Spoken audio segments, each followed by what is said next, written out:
Bah, du coup, on va passer maintenant au bloc qui est adoption, racialisation et santé mentale. Pourquoi j'ai mis ici racialisation? Parce que je pense qu'on a quand même beaucoup de sujets en commun en fait avec les personnes racisées en général en ce qui concerne la psychologie. Je pense qu'on est quand même complètement oublié en général de la psychologie hégémonique blanche, si je peux l'appeler de cette façon-là, parce que on est toujours un peu avec ce problème en France, je pense, de il n'y a pas de racisme. Le racisme n'existe pas, entre guillemets, ou n'affecte pas les populations. Donc, du coup, il n'y a pas forcément de services qui sont adaptés aux personnes racisées. Qu'est-ce qui se passe avec l'adoption? C'est un peu le même problème, en fait.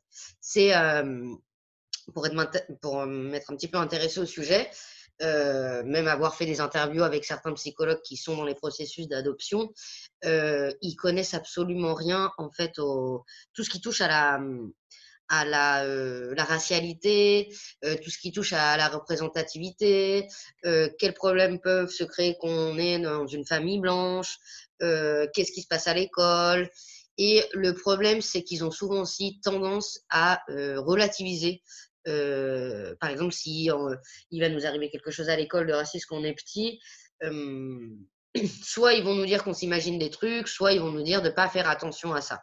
Donc c'est vrai que je trouve que c'est quand même, bah, il n'y a pas vraiment d'attention en fait qui est faite, je pense, pour les enfants racisés et non plus pour les adultes racisés adoptés en fait.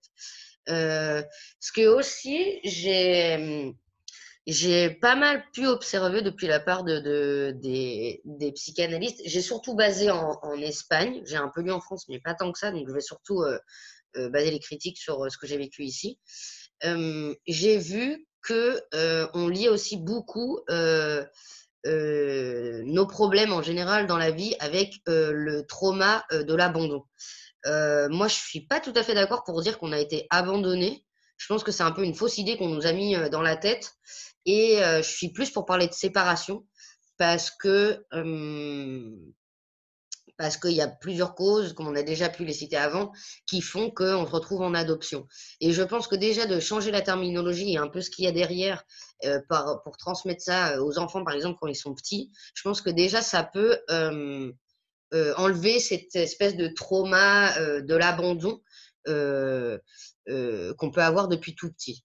Quelque chose qui se passe aussi assez régulièrement, j'ai vu que les psychologues blancs en général font toujours absolument le focus sur la première séparation, alors que j'ai vu dans plusieurs cas d'enfants, les problèmes sont relatifs à la famille en fait, ou à l'entourage. Et justement, le problème d'être un enfant seul racisé dans un entourage complètement blanc. Et c'est pas du tout pris en compte en fait par les psychologues.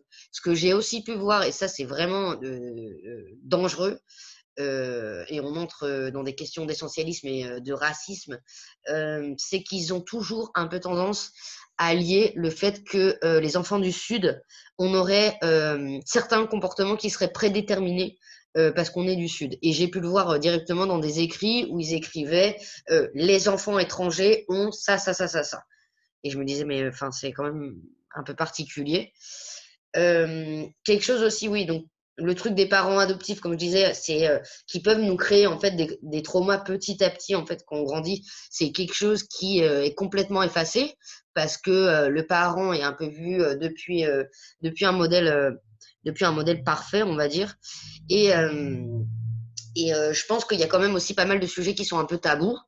Comme on a un petit peu cette image, je pense, de devoir créer une image parfaite, qu'on est un peu l'enfant choisi, je pense qu'il y a pas mal de tabous sur certains processus par lesquels on passe, qui sont pas forcément liés à la mère biologique, mais à ce qui se passe dans les familles.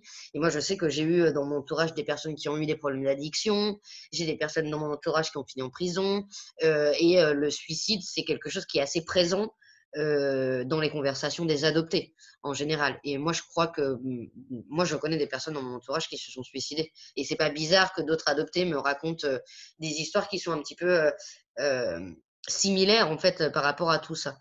Euh, et je trouve que ouais, en général, on n'a pas beaucoup d'alternatives C'est dur en fait de réussir à se projeter quand les spécialistes en fait, sont blancs, mais je pense qu'on peut vraiment, amplifier le problème à une question, générale racisée parce que je pense que, on a on a tous été pleins, à essayer de trouver, des psys racisés et c'est toujours la croix et la bannière quand on doit le faire et en plus des personnes qui comprennent, peut-être depuis une perspective un peu, antiraciste ou décoloniale.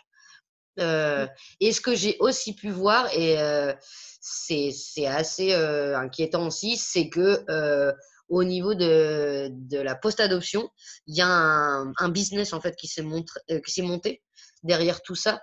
Il y a plein de psychologues en herbe qui sont en train de sortir un petit peu dans tous les sens, qui ont pas forcément, réalisé des études, universitaires. Bon, je veux pas faire non plus trop de classisme parce que l'université serait forcément mieux, mais ce que je veux dire, c'est qu'il y a plein de nouvelles technologies, psychologies alternatives qui sont créées et apparemment tous ces trucs-là, on pourrait les appliquer aux adoptés.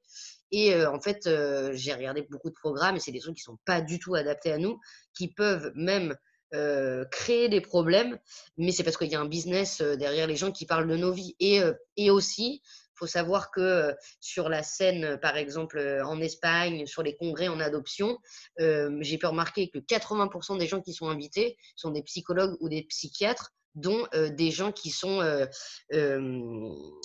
psychiatrie clinique. Et c'est quand même assez inquiétant que ça soit ces mecs-là qui aient autant de voix en fait pour parler de ces trucs-là et qui sont complètement à côté de la plaque. Enfin, moi, j'ai vraiment écouté beaucoup de choses qu'ils racontent et c'est vrai qu'ils sont complètement à côté de la plaque, mais c'est parce qu'il y a tout un business aussi derrière tout ça. Il y a beaucoup d'argent derrière tout ça et c'est pour ça que tout ça, ce système on va dire, d'assistance post-adoption est aussi mis en place et que beaucoup de personnes rentrent par là. Ce que tu dis, ça me fait penser, du coup, moi j'aimerais bien le relier à ce qu'on a déjà abordé, donc l'adoptéphobie, le système donc, de l'ensemble de clichés, de représentations qui vont altériser, stigmatiser et infantiliser les adoptés. Et je pense que ça fait partie aussi de cette infantilisation-là à travers la parole des experts. Fait partie aussi de ça en fait, c'est qu'on est toujours encore des objets parlés, des objets d'études et des enfants, on va dire à option en fait, enfin voilà, qui présentent des cas particuliers et qui sont donc toujours analysés sous la lunette des experts qui ne sont pas adoptés en fait. Mmh. Et, euh, et ce que je trouve intéressant aussi dans ce que tu dis, c'est finalement ce qui ressort, j'ai l'impression, c'est qu'il y a une forme de moi j'appellerais de psychologisation enfin, du phénomène de l'adoption. Et Moi, je pour dis moi, le fait de... Ouais, pathologisation. Souvent, je le dis d'accord. ça. Parce que moi, enfin, par psychologisation, j'entendrais plutôt le fait qu'on individualise le problème, en fait, tu vois. Mmh. Ah, OK, OK, OK. Mais je pense que ça se recoupe avec ton idée de pathologisation, c'est-à-dire que qu'on va pas voir le problème dans une dimension politique, dans une dimension systémique, mais qu'on va individualiser en disant toi ça s'est passé comme ça, toi autre adopté ça s'est passé comme ça, et qu'on va séparer les expériences et donc voilà, en psychologisant, en disant oui c'est telle pathologie, etc.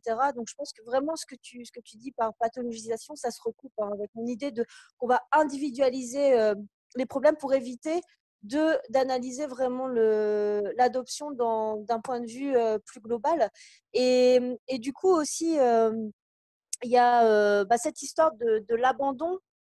Je vais revenir là-dessus aussi parce que pour moi, Mmh. c'est important de dire, et c'est politique aussi de dire que l'adoption, c'est avant tout une séparation. Parce que la séparation, ça permet aussi de remettre en avant l'existence de la famille biologique, qui est souvent une famille morte socialement dans ce système.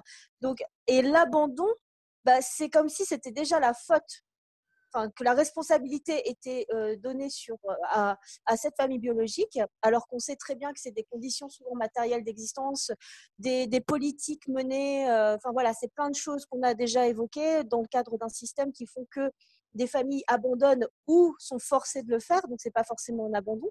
Et puis le terme abandon, je trouve aussi qu'il y a ce côté ouais, bah, comme on est supposé être des enfants abandonnés, ben ça va alimenter le Mhm. fantasme le mythe du sauveur blanc, tu vois. C'est ah oui, oh là là, nous on a fait une bonne action, on a recueilli un enfant qui a été abandonné, c'est-à-dire que personne n'en voulait.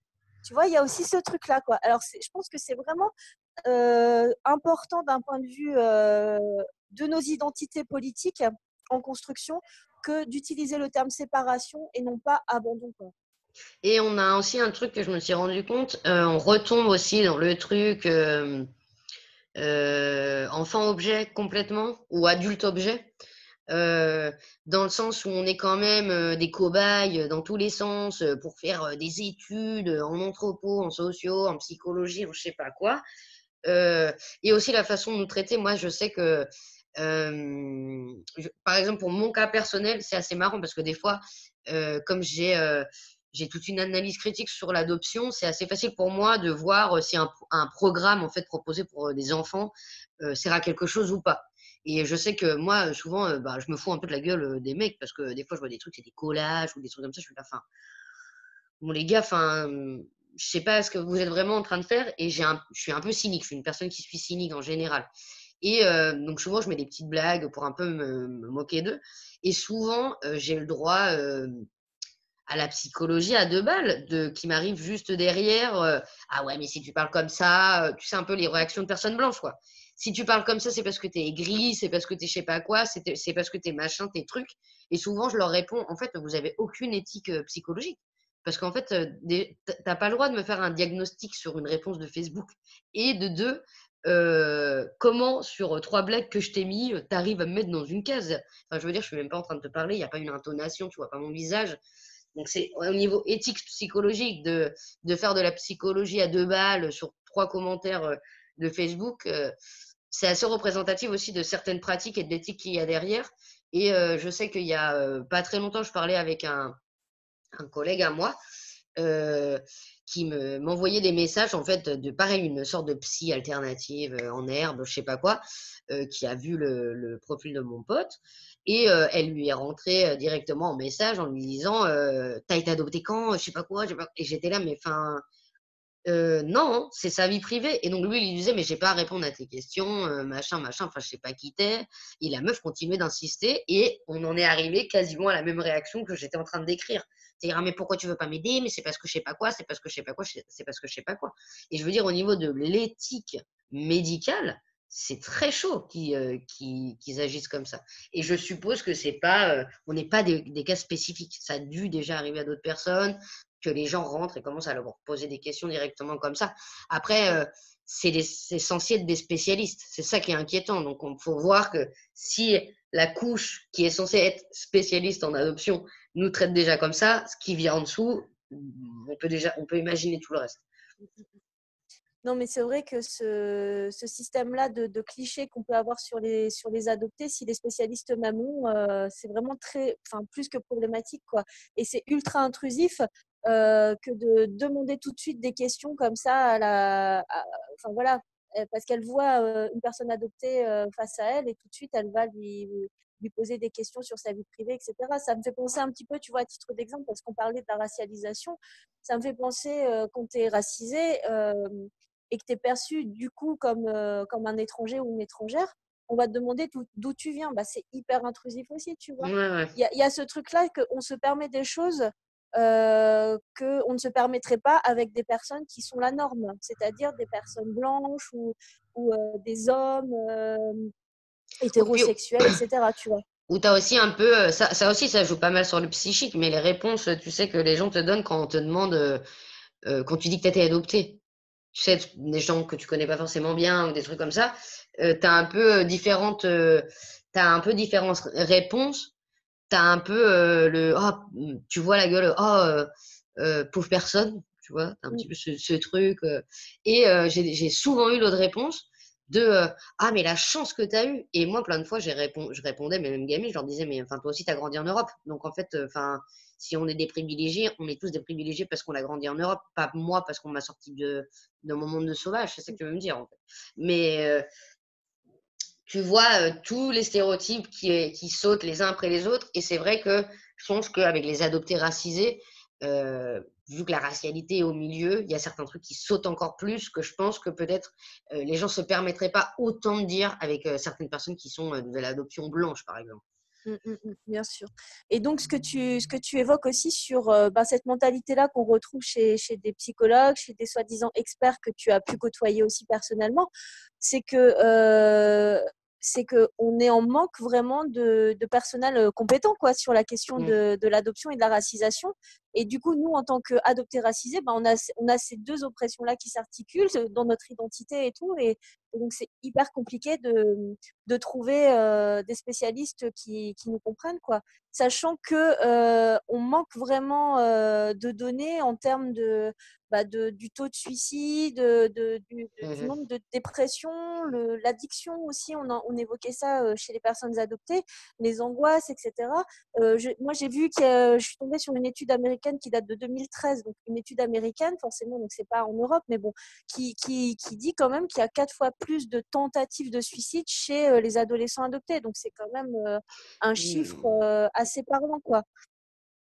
Et donc, c'est dommage qu'on n'ait pas. Il y a un coût mental qu'on n'arrive pas à estimer assez, je pense, Mmh. qu'on n'estime pas à sa juste valeur et du coup, on n'a pas les spécialistes compétents en face de ça, quoi, pour nous aider, pour aider les adoptés. Clairement, et comme ils ont pas le focus, en fait, de départ, même si toi, par exemple, tu vas avoir quelqu'un qui va se dire, spécialiste en post-adoption, ça va pas le faire, en fait. Souvent, ça va pas le faire. Donc, Mm, mm, mais en fait, enfin, moi, j'ai réussi à être plus ou moins en contact avec un truc assez important de psychologues post-adoption issus, et je leur ai fait des questions un peu pour voir ce qui allait sortir, et ils comprenaient pas pourquoi j'étais en train de demander des trucs sur la racialité, en fait. Donc, je me suis retrouvée un peu, OK, bon, bah, voilà, j'ai eu ma réponse, en fait. Mais, je trouvais ça un peu inquiétant qu'ils me demandaient pourquoi, et en fait, on en est arrivé à me dire: «Ah oui, vous pourriez nous faire, est-ce que tu pourrais venir, nous faire un atelier, aux psychologues en post-adoption?» Et j'étais là: «Bah, j'ai autre chose à foutre». Mais, enfin, tu vois? Et là, franchement, je suis en train de faire, une étude, en fait, justement pour voir comment, se traite le sujet. Mais en fait, ouais, quand les gens te répondent pas, ça te donne aussi une réponse, en fait, au final. Donc, mm, mm. Mais c'est sûr que, enfin, ce serait quand même bien que, d'une manière générale, il y ait de plus en plus d'adoptés aussi qui se saisissent de ces questions-là, quoi. Mais en même temps, comme tu dis, enfin voilà, si on n'a pas fait cette formation-là, on a d'autres choses à faire et on n'a pas à tomber aussi dans l'injonction de la pédagogie, tu vois. Des fois, total. on a d'autres choses à gérer dans nos vies et on n'a pas à faire les pédagogues pour des gens qui sont censés être plus experts que nous, quoi. Après, je sais que, à niveau personnel, comme moi, je travaille pas mal le sujet, enfin, je me suis mis dans le sujet un peu psychologie racisée, et aussi, les enfants racisés. Je commence, c'est pas des personnes adoptées pour l'instant, mais je commence à voir, quelques personnes racisées qui viennent un peu à s'intéresser au sujet, qui commencent à voir comment on pourrait faire ça. Et je pense que c'est assez intéressant parce qu'ils ont quand même une perspective qui est vachement différente, clairement, d'une personne blanche, et des personnes, par exemple, qu'on pourrait considérer qui sont de deuxième génération, à partir de la deuxième génération, ou des personnes qui sont biraciales ou des choses comme ça, où on a des fois des choses qui sont pareilles. En fait, on a quand même des résonances, en fait, sur certaines questions d'identité. Et je pense que c'est plus facile pour eux de s'adapter. Et je pense que pour l'instant, comme on n'est pas assez d'adopter, je pense que pour l'instant, c'est une assez bonne solution. Et des quelques personnes que j'ai dans mon entourage, franchement, c'est vrai. Enfin, la communication, la communication est vraiment intéressante sur ces sujets-là. Mais oui, ça reste très, très, très restreint, et c'est quelque chose qui est vraiment en train de se créer, quoi. On est encore en test, on ne sait pas exactement vers où on va aller avec tout ça. Bah déjà, au niveau des psys qui traitent de la question raciale, bon, il commence à y avoir des choses aussi en France, hein, comme Noir et Psy, là, enfin, qui permet aussi, enfin, voilà, des psychologues racisés qui vont prendre en charge, qui sont à l'écoute des personnes racisées en matière de traitement psy et tout, et d'écoute et de thérapie. Mais c'est vrai que, enfin, en matière d'adoption, à la fois d'adoption et de racisation en ce qui nous concerne, il y a énormément de boulot encore à faire. Mais bon, Ça fait partie aussi de ce qu'on a évoqué plus tôt du sens de faire communauté, quoi. Faire communauté politique, c'est aussi envisager de se réapproprier nos propres manières bah, de se soigner entre nous aussi, tu vois. Mhm. Parce que ce qui pourrait être envisagé, c'est de créer des groupes de discussion aussi, d'échanges entre des adoptés adultes et puis des enfants ou des adolescents en questionnement, tu vois. Complètement. Enfin bon. Mm. Complètement. Moi, j'étais en train de. Bah, j'avais fait une proposition à une université. Ils sont en train de faire des appels pour des écrits sur des sujets d'adoption. Ils commencent un petit peu à faire sur l'adoption internationale. Et ils avaient appelé. Je crois que j'ai pas un assez bon niveau d'anglais. Et c'est vrai que bon, après, je suis pas au niveau des formes universitaires. Je me fais souvent têche sur des trucs parce que je suis pas du tout dans les formes universitaires. Mais le sujet qui était demandé, c'était penser aux réparations en fait à cause des trafics sur l'adoption internationale et tout ça. Et je savais plus ou moins que les gens allaient parler un peu de tout ce qui est économique, tous ces trucs-là. Je dis pas que c'est pas intéressant et qu'il faut pas qu'on en parle, mais je pense que c'est un peu le chemin que tout le monde allait prendre. Et du coup, je m'étais dit, ouais, pourquoi pas parler, moi, de mon expérience en fait curative sur mon identité et l'adoption quand, passons par le groupe, passons par les personnes racisées que j'ai connues depuis que je suis toute petite jusqu'à aujourd'hui, comment des personnes m'ont intégrée dans les groupes, comment j'ai pu parler avec eux, comment eux comprenaient aussi, même s'ils n'ont pas été adoptés, il y avait plein de dimensions qu'ils comprenaient avec moi, comment ils m'ont accompagnée et comment moi, petit à petit, je me suis émancipée face à plein de trucs. Et je pense que c'est un truc qui fonctionne assez bien. C'est juste que des fois, les adoptés, ils ont peur aussi des fois, on ne veut pas s'approcher. Je sais qu'il y a des personnes qui ne veulent pas s'approcher aux communautés racisées parce qu'en fait, des fois, on est tellement blanchi. Enfin, t'as un peu peur d'avoir honte, en fait, que ça se voit que tu sois tellement blanc. Mais je pense que on est beaucoup mieux accueillis que ce qu'on peut espérer, en tout cas. Enfin, faut pas avoir trop peur. Faut avoir trop peur de s'exposer un peu. Tu vas faire un peu de conneries, c'est normal. Mais moi, en tout cas, c'est un truc qui a assez bien fonctionné avec moi. Et je pense que là, on est en train d'essayer de bosser sur un projet là-dessus pour que ça soit un truc un peu plus ample et que ce soit pas juste mon cas personnel. En fait. Bon, bah super, j'espère que tu nous tiendras informés des suites de ce projet du coup.